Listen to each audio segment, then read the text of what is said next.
I don't get why he went back to Russia. If the number one poisoner can get to me pretty much anywhere around the planet, I'm definitely not going directly to Russia. Sure, tough guy who poisoned me. Let's see what else you got. You know, give me your best shot.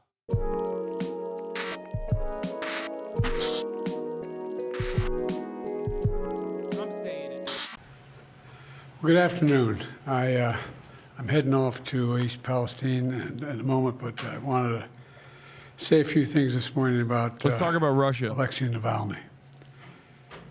You know, like millions of people around the world, I'm going to say it real quick. Everyone in Russia, everyone involved in Russian politics is Vladimir Putin's guy. Okay? And just because this guy was not technically Vladimir Putin's guy does not automatically make him a good guy. Vladimir Putin, very bad guy. We all know that. Alexei Navalny, not a good guy either, okay?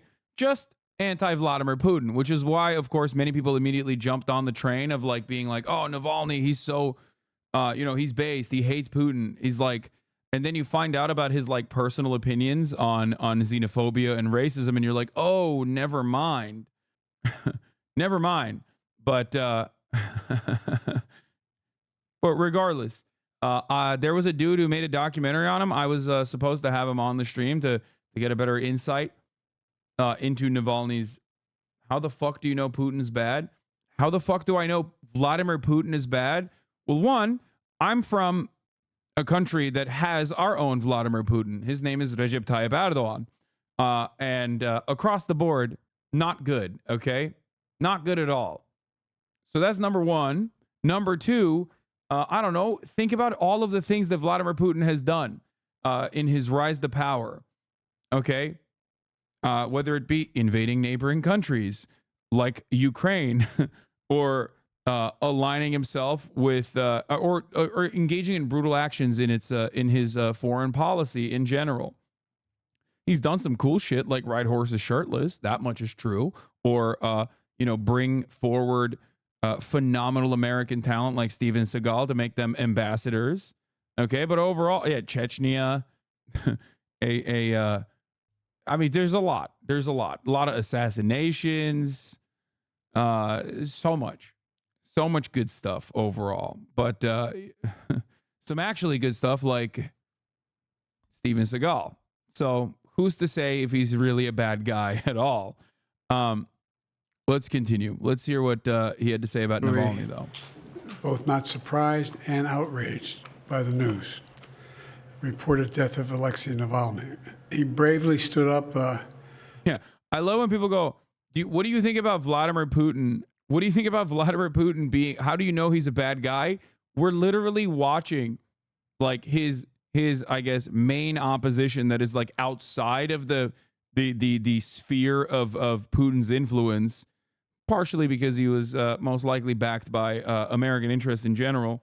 That one guy who just died. So I wonder how that happened. I mean, this Putin guy, to the corruption, the violence, and all the bad things that the Putin government was doing. In response, Putin had him poisoned. He had him arrested. He had him prosecuted for fabricated crimes. He sentenced him to prison. He was held in isolation. Even all that didn't stop him from calling out Putin's lies. Even in prison, he was a powerful voice for the truth, which is kind of amazing when you think about it. And he could have lived safely in exile after the assassination attempt on him in 2020, which nearly killed him, I might add. But he was traveling outside the country at the time. Instead, he returned to Russia. Big L. Big mistake, by the way. Don't do that. Russia, knowing he'd likely be imprisoned or even killed if he continued his work. But he did it anyway because he believed so deeply in his country, in Russia. Reports of his death, if they're true, and I have no reason to believe they're not, Russian authorities are going to tell their own story.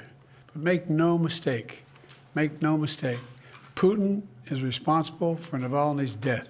I mean, this part is like true on every front. Even if he died to natural causes, which very unlikely, even though the timing of it is suspicious leading up to like an election, right?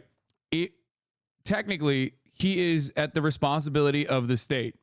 He's in prison. If you die in prison, the state fucked up no matter what. Okay? So that part is 100% true regardless. Is responsible. What has happened to Navalny is yet more proof of Putin's brutality. Yeah, while there's no like immediate motive, I guess, while there's no immediate motive, I do still believe that, you know, come on. No one should be fooled, not in Russia, not at home, not anywhere in the world.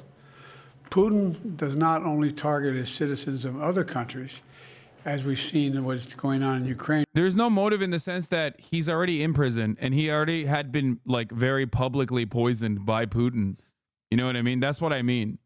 There's obviously a motive, like a broader motive, but it's more like there's already like the obvious motive, right? It just, I think it's more so like I guess it brings up additional political complications for him. I don't really know. I don't really know if that translates to like real issues domestically at all. Anyway, let's continue. Right now, he also inflicts terrible crimes on his own people. And as people across Russia and around the world are mourning Navalny. Keep that same energy for Epstein. I think you're lost here if you don't think that I have the exact same energy for Epstein, like almost identical, unless you're talking about just like Joe Biden saying these things, because yes, Epstein was, oh, you meant Biden. Okay. Because Jeffrey Epstein's death was also incredibly suspicious. And not only that, but also Jeffrey Epstein's death was also incredibly suspicious, but he also died in federal prison under very suspicious circumstances.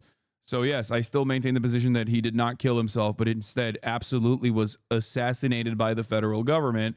And the same principle stands for Jeffrey Epstein. He is supposed to be cared for by the state. Okay? He's supposed to be cared for by the state. He died under Trump. Yes, he died under Trump.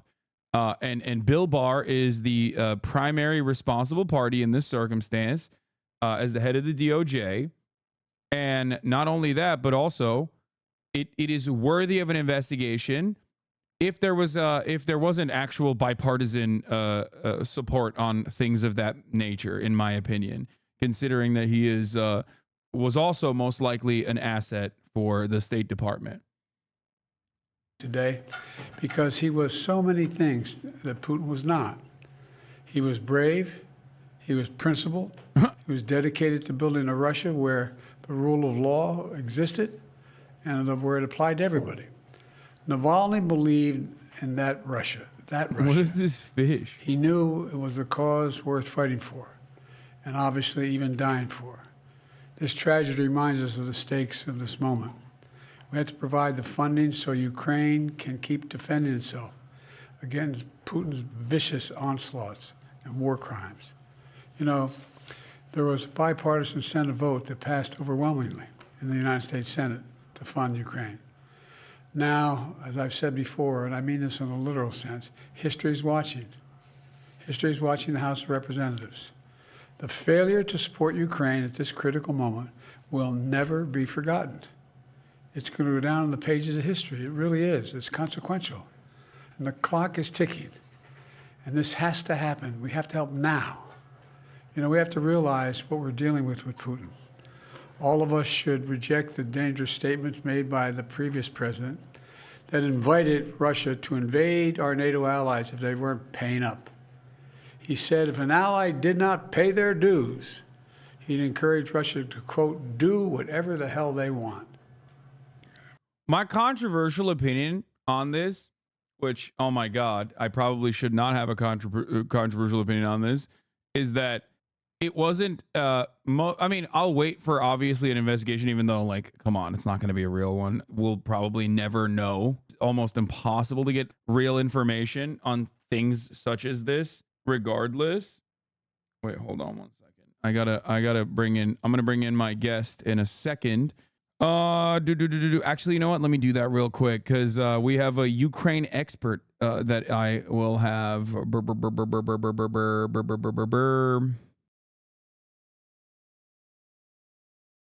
Okay.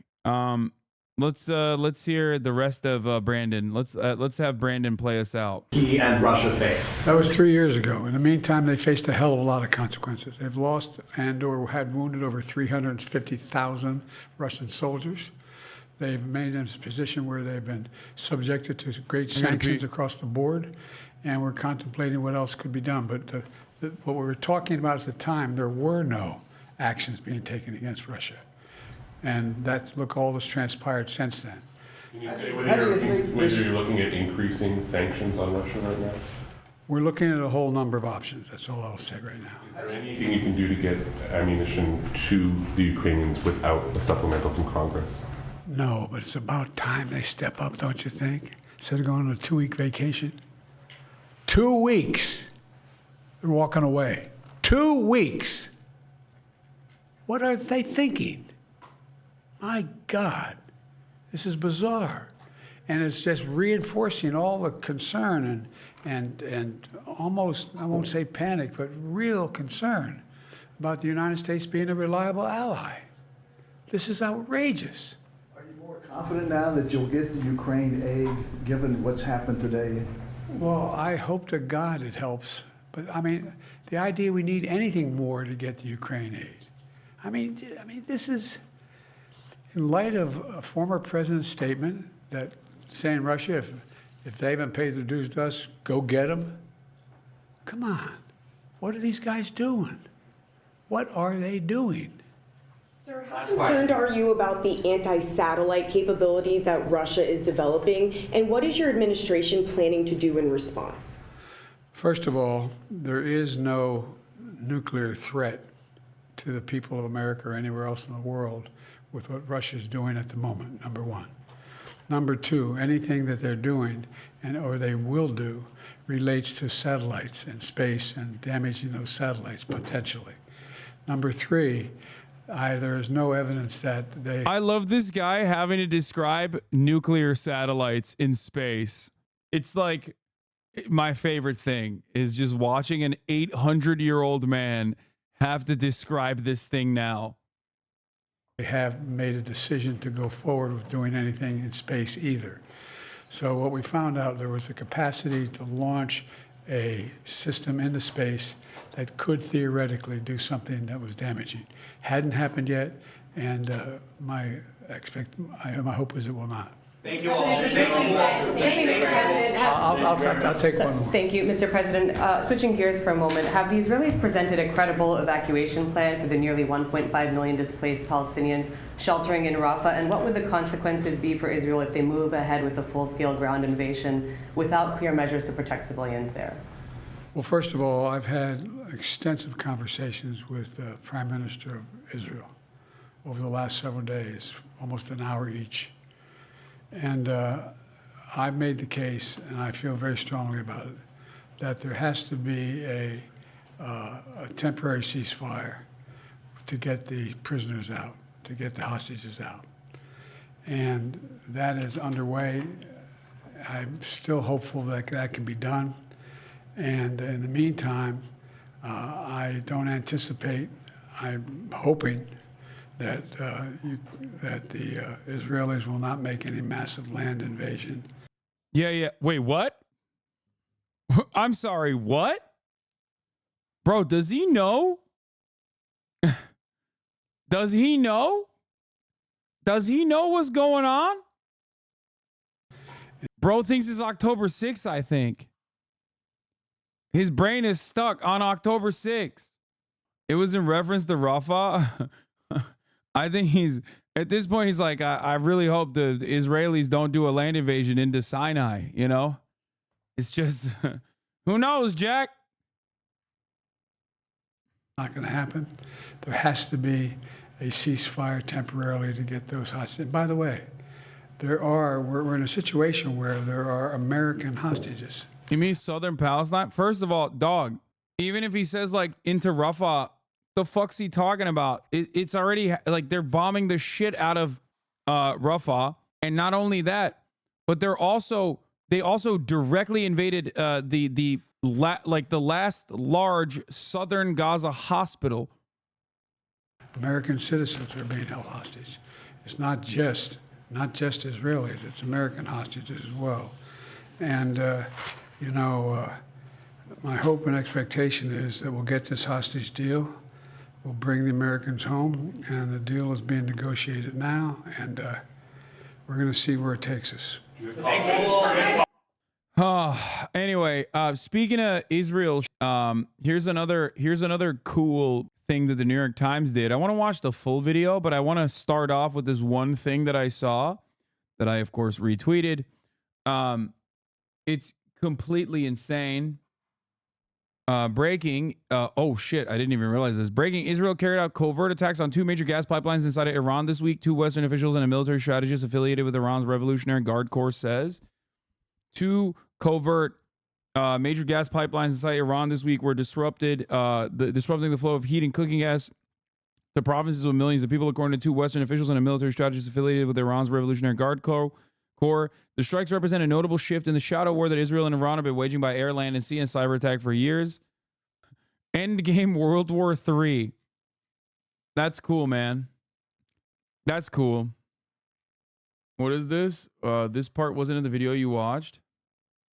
All of us should reject the dangerous statements made by the previous president that invited Russia to invade our NATO allies if they weren't paying up. He said if an ally did not pay their dues, he'd encourage Russia to, quote, do whatever the hell they want.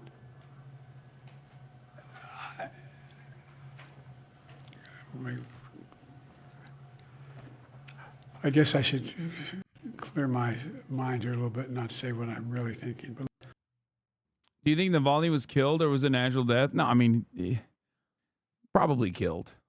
Unless you think that people just naturally... Unless you just think that he kind of did that. You know what I mean? He just kind of did that on his own. Yeah, Governor Hochul said some insane shit as well. We'll cover that in a second. Here, let's do more Navalny stuff. Outrage after one of Vladimir Putin's sharpest critics, the Russian opposition leader Alexei Navalny, was reported dead in a Russian prison, reportedly dying after taking a walk, a fatal walk. U.S. officials are still waiting to confirm the Russian state media. I mean, come on. That happens all the time.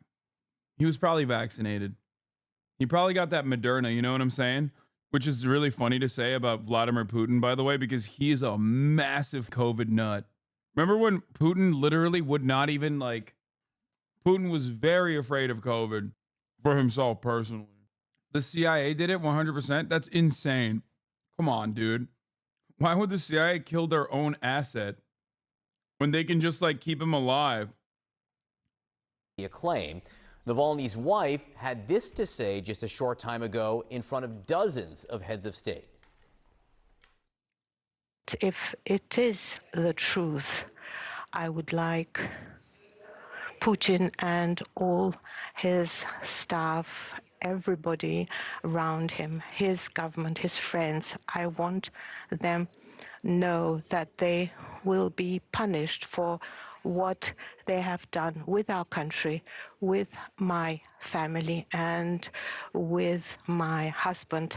They will be brought to justice, and this day will come soon.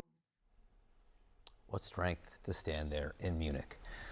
With us now, CNN's chief international correspondent Clarissa Ward and Matthew Chance, chief global affairs correspondent. Clarissa, you could see the anger and also the resolve from Alexei Navalny's wife there.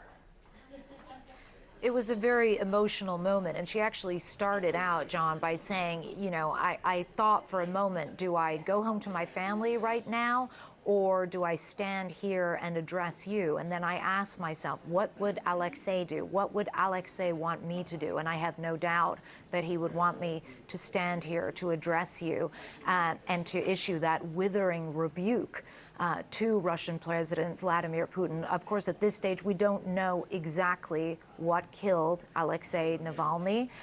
We have only been told through Russian media that he took a walk at the penal colony where he was suffering. I don't get why he went back to Russia. It makes no goddamn sense. Did he think that he would be supported by a majority of people enough that he could he could be kept alive or something. Like, I don't really understand it. Because it's like, bro, he got poisoned already. Bro, look, if the number one poisoner can get to me pretty much anywhere around the planet, I'm definitely not going directly to Russia to be like, all right, go ahead. Sure, big guy. Sure, tough guy who poisoned me. Let's see what else you got. You know, give me your best shot. Famous last words before getting hit with the best shot. Terrible treatment where he had at times been in less than good health, and yet when we saw him yesterday via teleconference from a courtroom, he appeared healthy, he appeared jovial. We've also heard a report from his mother who told Novaya Gazeta, the Russian publication, that she wouldn't be accepting condolences because she couldn't believe it, because she had seen Alexei Navalny on February 14th, that he had appeared to be in good health and good humor. And so there are real questions about exactly what happened to him. But you heard also at the Munich Security Conference, the Vice President Kamala Harris saying, whatever happened, Russia is responsible. He was in the custody of the Russian state. And so this part is 100% true. The question really now becomes, what does this mean for Russia's opposition, which has already been so brutally stomped out? What do you mean, what does this mean? It means that the last dude who was any real opposition to Vladimir Putin is dead. There is no real opposition to Vladimir Putin in Russia. And yes, I mean, literally, like, the Communist Party is also not real opposition to Vladimir Putin. It doesn't really change much, I think, with the internal dynamics in Russia either. Does this mean, could we see potentially more protests or resurgence of the sort of protest movements that Alexei Navalny had previously galvanized in Russia? Or is this it? Is this the end? Is this message that there is absolutely no opposition of any shape or form to be tolerated inside Putin's Russia, John? Yeah, and to that point, you heard from Alexei Navalny's... I do think it's funny, though, that liberals are like, yeah, Navalny, great guy. He would be sick if he killed Vladimir Putin and became the leader of Russia. Not realizing that, like, okay, Vladimir Putin was our guy. Look at him now. Liberals have this, like, weird short-term way of thinking about, like, the ideological tendencies of those who are enemies of our enemies. And they just, like, they literally think in, like, 3-month spans. Okay? It's so weird. It is so odd. Okay, so was Putin, man. Look where that got us. You know what I mean? Yeah, liberals tend to think in like quarters. Too much capitalist thinking. Also, apparently journalists have been arrested in Moscow and St. Petersburg following the death of jailed Putin critic Alexei Navalny. Before people say these are like assets or CIA or anything, no, the fuck they're not. Okay, I think that Navalny is basically like a placeholder for any kind of opposition to Vladimir Putin's reign, and it's perfectly valid and understandable to want to oppose Vladimir Putin, and I would say brave too, but it's just GG's. Affairs editor Dominic Waghorn, his analysis of how the government in Russia clamps down on all forms of opposition. We have just had these pictures in, I believe, showing 2 Rus News journalists, it's a local news provider in Russia, being detained. Isn't the Communist Party bigger than Navalny's? Some of you read like one Twitter thread and then come in here and be like, but you don't understand the Communist Party. Like, what do you mean? What the Communist Party is not real opposition to Vladimir Putin. Every single party that is allowed to exist and operate without like being poisoned is technically still controlled opposition. I know that the Communist Party is in existence in Russia. It doesn't mean anything, and they're not like a real opposition party. Please. The moment that they become a real opposition party and not controlled opposition party, they will no longer exist. You're breaking some chatter's dreams? Yeah, I guess. Navalny was basically clip champed by state media out of context. It looked like he's far more right than he is. Bro, I'm sorry. It's going to be real hard for me to get on board with that when I see the dude say that Muslims are cockroaches that need to be exterminated. That's like, what do you think was going on? You know what I mean? In that clip, like, was he like, hey guys, Like leading up to the clip, he said, "Hey, everything I'm about to say about Muslims, I do not believe. This is what the opposition to me says. Muslims are actually cockroach, and we must exterminate them with a gun. I do not believe this." He like paused after it, and then that's the clip. Is that what it is? What happened?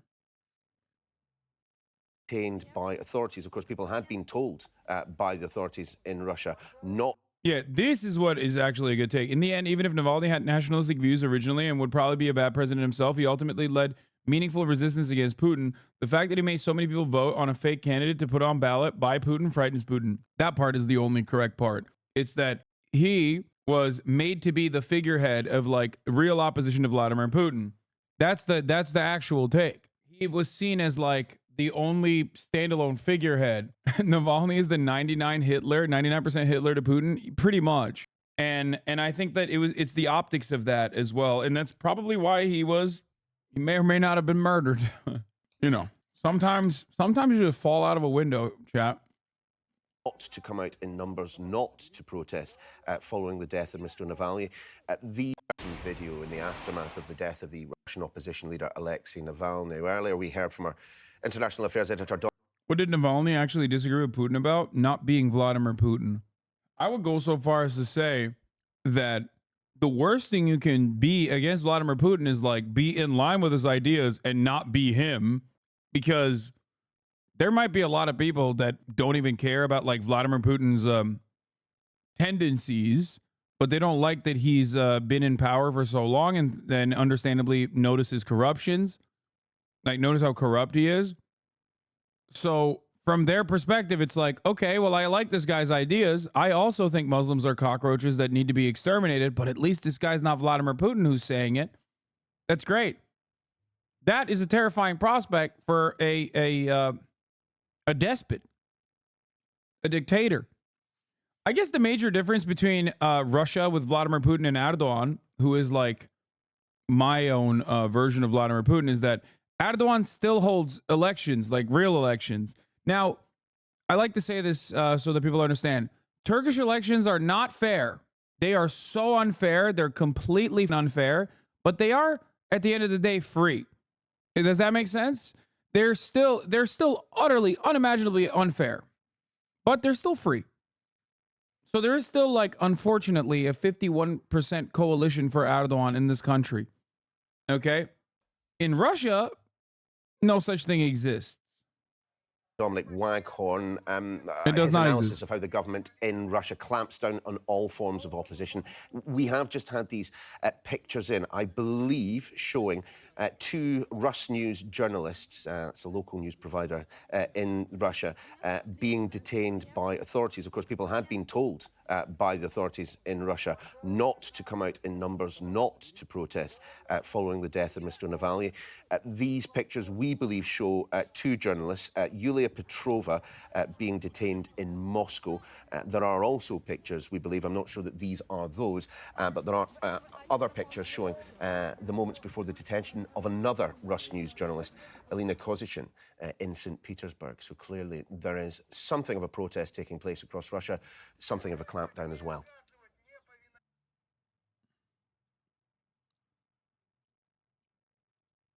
Wife saying that Vladimir Putin, Russia will be punished. I suppose, Matthew Chance, the question is, will they? Will Russians blame someone for this? I mean, look, we don't know the answers to that yet. But look, I can tell you that many Russians that I've spoken to and or expressed their views in the media are expressing their shock that this has happened. That Alexei Navalny, who is undoubtedly the most high-profile opposition figure in the country, has died whilst in the custody of the Russian prison authorities. Now, whether that will have an impact in the way that Alexei Navalny has had an impact in the past. He's been able to bring out tens of thousands of people onto the streets in towns and cities across the country. Here, let's look at some stuff here before you yell at me or whatever. Okay. They cry over Navalny while forgetting Jack Ruby. No, here, this is what I wanted to show you. Okay. No, Jeff's not here yet. Here, this is what I wanted to show you. You can't turn the stuffing back. What Navalny said about occupied Crimea. In the morning of August 20th, Russian opposition politician Alexei Navalny was hospitalized in intensive care, severe poisoning. Crimea is what? A sausage sandwich. In October 2014, Alexei Navalny gave an interview to the Echo of Moscow radio station. The meeting caused a stir among opposition supporters, mainly through Navalny's words about Crimea. To the question, "Are Crimea?" the politician replied, "Crimea is the people who live in Crimea, and that the peninsula was seized with a flagrant violation of all international norms, but is now part of Russia." Navalny advised Ukrainians not to deceive themselves. Crimea will remain a part of Russia and will never become a part of Ukraine again in the foreseeable future. Okay? He also said that when he becomes president of the Russian Federation, he will not return the semi-island to Kyiv. Crimea is what? A sandwich with sausage to be returned here and there, Navalny asked. Navalny's words surprised the supporters and other oppositionists. Some did not see anything new in his words, and others were disappointed by Navalny's policy. Navalny's policy shift on Crimea may be too little too late. And then he changed his attitude on it. But at that point, it's like, it's fucking bullshit. Okay, but I love it. Western media says that Navalny was killed by Putin with 100% fact with evidence, regardless if it was true or not. I mean, it's a very likely scenario. He said the same thing you said about Crimea. Yeah, I don't think you understand. The reason, when I say it, people fucking yell at me and say I'm a Putin dick rider, dog. When I say it, people say, I love sucking Vladimir Putin's cock. When Navalny is saying the same thing, but they're saying that he has like genuine disagreements with Vladimir Putin, when on a lot of issues, he does not. He is like the anti-corruption and the attitude that he has, the attitude that he's displayed about like his actual positions in Ukraine or anything like that. Anything like that is to show you that it's not. It's just he's just not Putin. That's it. That's the reason why Putin wanted to kill him, and that's the reason why a lot of people wanted to prop him up inside of Ukraine as not inside of Ukraine. Sorry, inside of Russia as well. That's it. And saying that Russia is responsible no matter what for his death is 100% correct because he's in the custody of the state. It's over. When you let someone die, when they're in the custody of the state, it's their fault. It's the state's fault.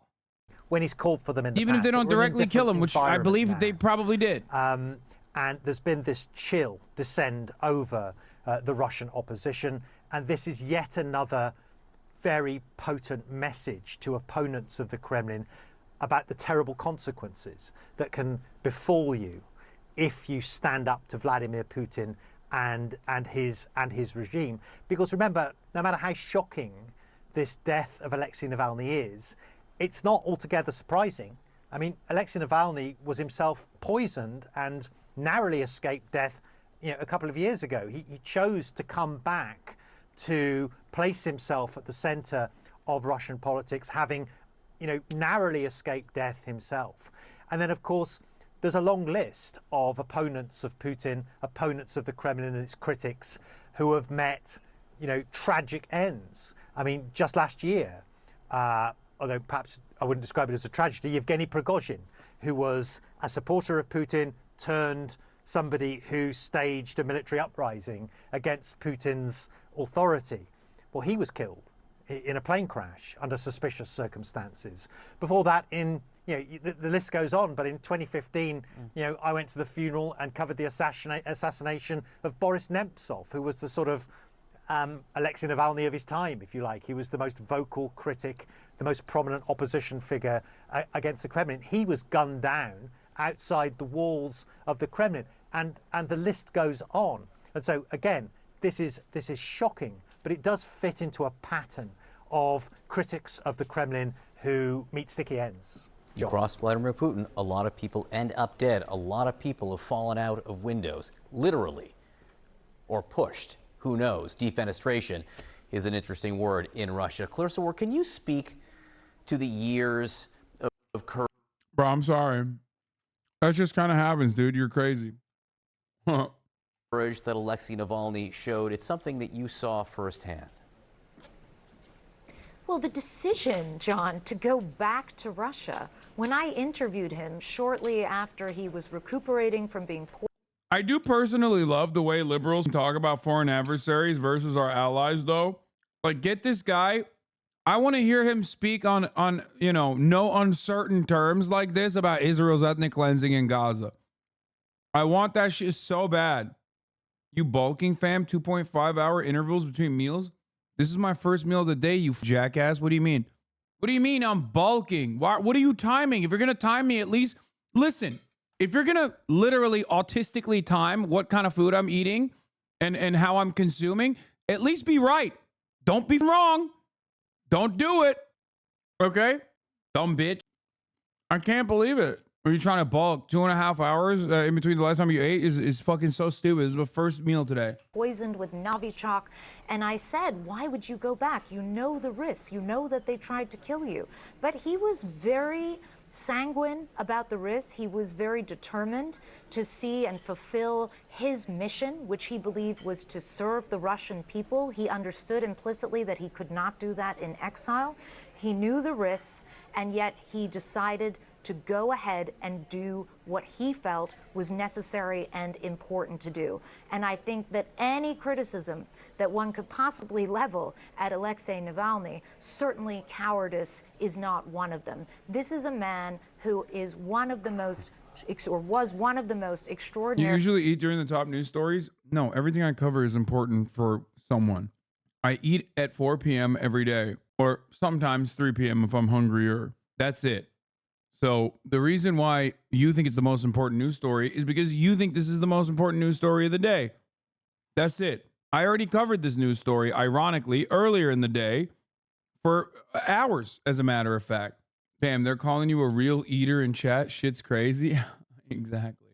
Fairly courageous individuals, certainly that I have ever interviewed, John. He walked into the fire.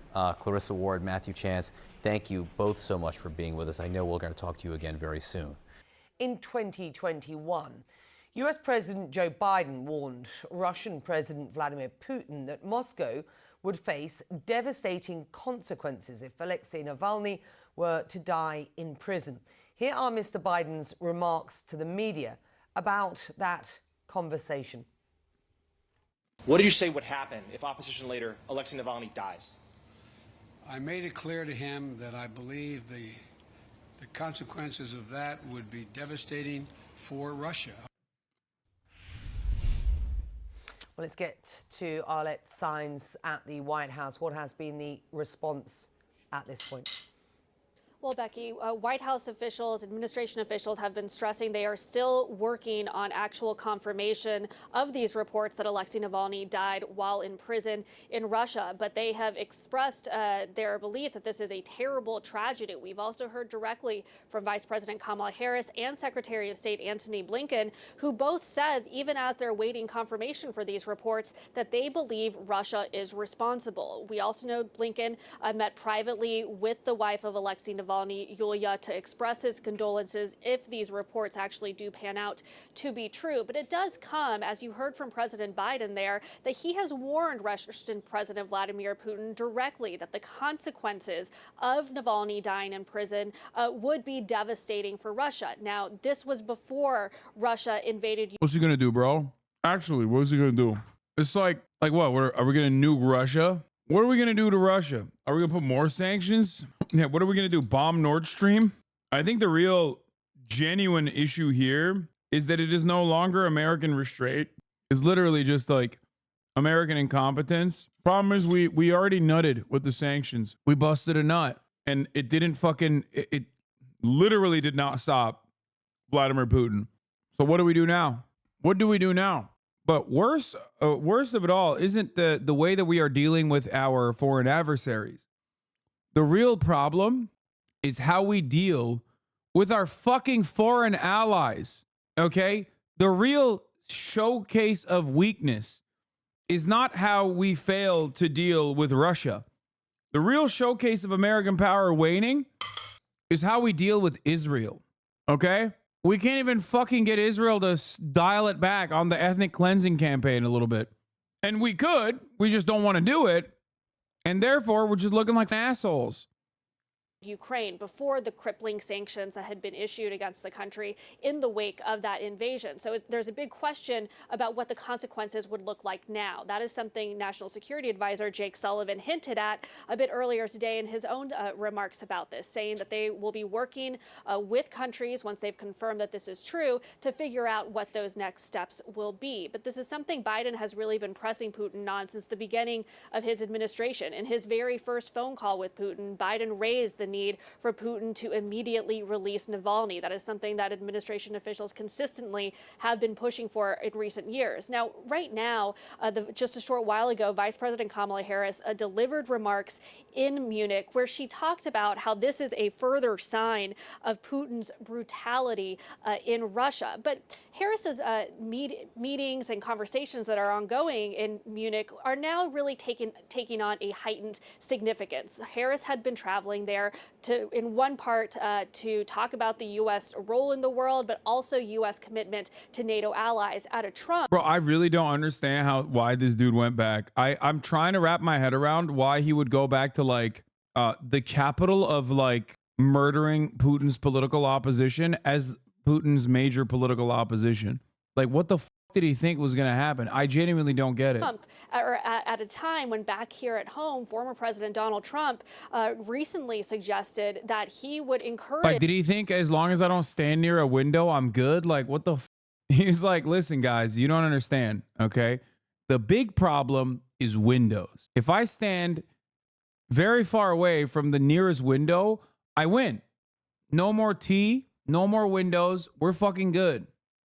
Putin to do whatever he wants to countries who have not met their NATO obligations. The vice president made a very veiled reference to that in her remarks a bit earlier, saying, imagine if we went easy on Putin, let alone encouraged him. So talk about something else, like Japan entering recession, Indonesia elections, incident at Taiwan Strait.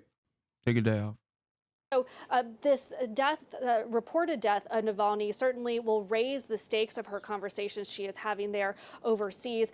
We are still waiting to hear from President Biden. To certainly anticipate there will be at the very least, a paper statement from him. He's also expected to travel a bit later today, so we will see what exactly the president has to say. But this is very concerning to the White House. And the next questions going forward is what the White House, what the U.S. and its allies might do to respond to this reported death. We all know Vladimir Putin is a big Hasanabi hit. He watches me because I'm his greatest supporter in the West. And it's very clear that that chatter that I just banned for a day is probably Vladimir Putin on his alt account. Come on, Hasan, talk about something interesting. Not this fucking bullshit. Please, talk about how I ride horse shirtless, okay? Da, до свидания. Как дела? Как тебя зовут? While in prison. I love when you play contraband police. It makes me feel very happy. Oh, dude. The other thing we're going to talk about is Tucker Carlson talking about how sick Russia is and then showing like the funniest dumb nonsense. Alexei Navalny lived and died fighting Vladimir Putin's regime and the corruption at its heart. Maybe he simply didn't want to lose face in front of his supporters, perhaps even be a martyr if he died. They seem to anticipate him being killed as they asked him to record a message in this event. Oh, I think this is the guy I was going to have on today, Daniel Rower, to talk to him about the Navalny, because I wanted to hear his perspective. I haven't watched the documentary, but we couldn't get it. We couldn't make it happen, but we'll make it happen in the future. For the record, just because I don't like Navalny doesn't mean I'm not going to talk to people who have defended him. And I mean, I literally did have an out and about open Navalny supporter in here in my house multiple times, as a matter of fact. My message for the situation when I'm killed is very simple: not give up. Do me a favor, answer this one in Russian.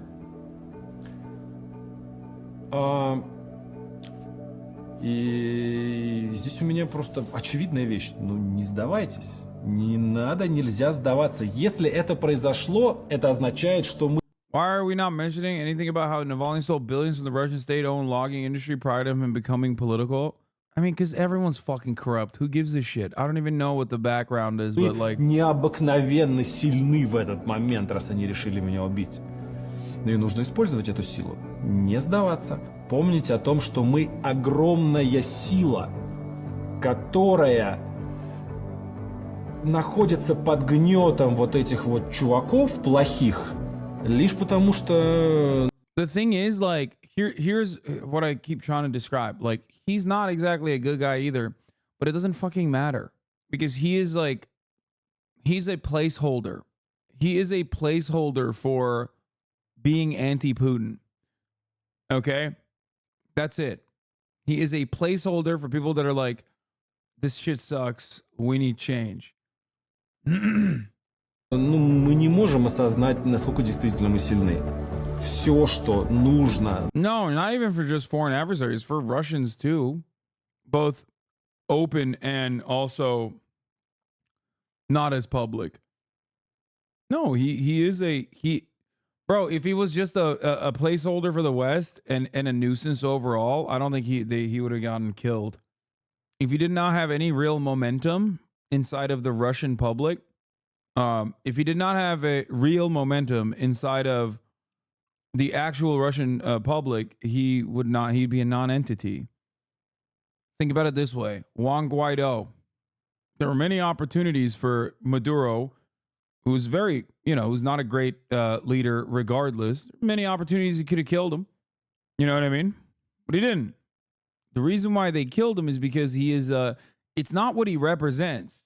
It's not what he represents. It's not his ideology. Or no, sorry. The reason why he killed him is what he represents. Not his ideology, not his like background, not his corruption, or not his anti-corruption work or whatever the fuck you want to call it. Okay? It's not his politics at all. It's what he represents. It's the fact that people are understandably frustrated with the way politics has been going in Russia for a very long time. So they're willing to put a fake name even, for anyone at that point. Для торжества зла это бездействие добрых людей. Поэтому бездействовать не надо. What do you mean? Wait, do you mean he's a poster boy or just a placeholder? No, just a placeholder. It doesn't matter. There will be another figurehead like him inevitably. Okay? There will be another figurehead like him inevitably. It's not the man, it's the idea. And you can kill the man, but you can't kill the idea. And the idea is Putin's got to go. Many people also feel this way. So, like, this chatter is right. He says this guy's like 90% Putin. I don't even know what he would be like if he did become the leader of Russia. I don't know for how long he would continue, abiding by the interests of Russia, or abiding by the Western interests. Banned in 2018 from running in elections, he remained Putin's most powerful political opponent, the one man capable of bringing tens of thousands to the streets, the man Putin famously refused to mention by name.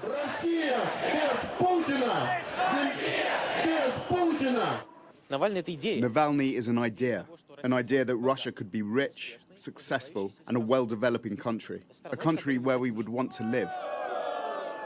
He was stubborn, sarcastic, and charismatic. His YouTube investigations into Putin and his cronies. Yeah, bro, he killed a YouTuber, by the way. That's the other thing that we didn't even talk about. That's the low-key kind of the funniest part about it, is that, like, my man's biggest opposition, his biggest op is a YouTuber. Come on, dude. Wow, a lot of liberals in the chat today celebrating. A lot of liberals in the chat today getting upset that a crypto-Nazi YouTuber got executed by the state. Guess what, sweaty? Garnering millions of views and exposing graft of the highest order. But it was in August 2020 that Alexei Navalny became a global name when he was poisoned on board a flight from Siberia. The poison was Novichok, a weapons-grade nerve agent that Russia had used 2 years earlier against the former KGB spy Sergei Skripal in Salisbury. Navalny fell into a coma And for 3 days, his wife Yulia fought for him to be airlifted to Berlin, while doctors in Russia dithered over the diagnosis. Under German care and with his family beside him, Navalny slowly recovered. That's the thing, like, at that point, you're like, don't go back to Russia. You know what I mean? You can make YouTube videos from Germany. Not that it matters, because, like, they obviously got to him in Europe. They get to him all the time. He blamed Vladimir Putin directly for his poisoning and managed to get one of the Russian security agents involved to admit that he'd placed the poison in Navalny's underpants. Well, we focused on the inner seams. At least those were the parts we treated. Western countries imposed sanctions for what they said was another Russian breach of the Chemical Weapons Convention. But President Putin laughed it off. It doesn't mean he should be poisoned. Who needs him anyway? If someone wanted to, they would have probably finished it. Once he'd recovered, Navalny stunned the world by announcing that he was returning to Russia. I realized I'm nearly healthy, and the rest I can cure at home. Many questioned why, but his life's work was there. For him, there was no other choice. He was immediately arrested, but that did not stop his team from releasing their biggest investigation yet into Putin's palace, a £1 billion residence on Russia's Black Sea coast. Damn, dude. Yo, okay, I take back everything. Low key, listen, he's out here doxing. He's out here doxing a true socialist with a fucking $1 billion house. You know what I mean? Sometimes you got to deal with that through other means. You know what I'm saying? If I'm as a socialist with a multi-billion-dollar house, sometimes this is the best way to deal with YouTubers who make fucking content about that kind of thing. A lawyer himself, Alexei Navalny faced an endless succession of fresh charges, but he remained defiant, and he asked the people to stand with him. I'm asking you not to keep silent, to keep fighting, go out on the street. No one but us can defend us. Army77, thank you for the 10 gifted subs, allowing 10 people to also contribute to the Hasanabi second house and third house fund. Navalny doxed me just now, so I'm going to need to get a new one. You know what I mean? That was my house. Yeah. Admit something. Well, that's it. That was my third house. I'm getting a fourth one now. Here's a 3-minute ad break now. Thank you for funding the house hunt, the house fund. At first, tens of thousands listened, the largest unsanctioned protests in Putin's Russia.